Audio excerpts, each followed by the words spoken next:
اللجنة الإقليمية هو السيد عامل الإقليم. فأظن أنه من بعد الزيارات التي يقوم بها أعضاء اللجان، لا أظن أنه تصبح مؤسسات الرعاية الاجتماعية هي مؤسسات احتجاز. والدليل أنه أنا قمت بجوج ديال الزيارات للمؤسسة. أولا ما كاينش 6 وما كاينش 7. النسبة ديال الأشخاص المسنين كاينة تقريبا تغطي الطاقة الاستيعابية، غير الذكور راه كاينين 24. دابا الله يعطيكم الخير، أنا جنب أنه نكونوا واقعيين. ماشي كنقول هنايا حنا ماشي هنا كنهضروا مثلا لتزويق الأمور. هذه مؤسسة كاينة، إلا كتقول التفكك هي كاين تفكك، وإلا ما كانوش هاد الحالات غيكونوا. واخا هاد الناس مبدأ المسؤولية القانونية إلا حيت سدينا حنا هاد المؤسسات تاع المسنين، فين غيكون هاد الشخص هذا؟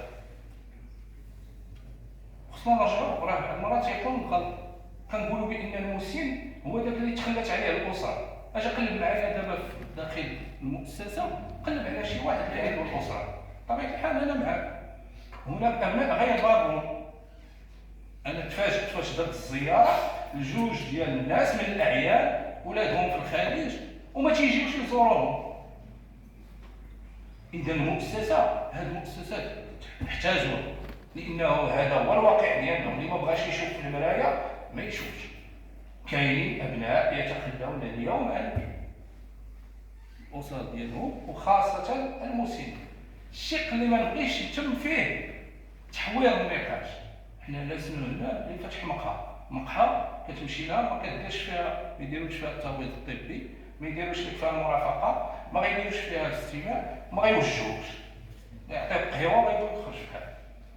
ورغم انه انايا دابا غنمشي لواحد المقاربه ديال ادماج الاشخاص المسنين. ادماج الاشخاص المسنين اليوم خصنا نستغلوا حتى داك الابداع ديالهم، حتى ديك المعرفه. علاش اليوم ناخذ النموذج القناطي، المسن كيكون هو اللي كيكون في دار الاطفال المتخلى عنهم.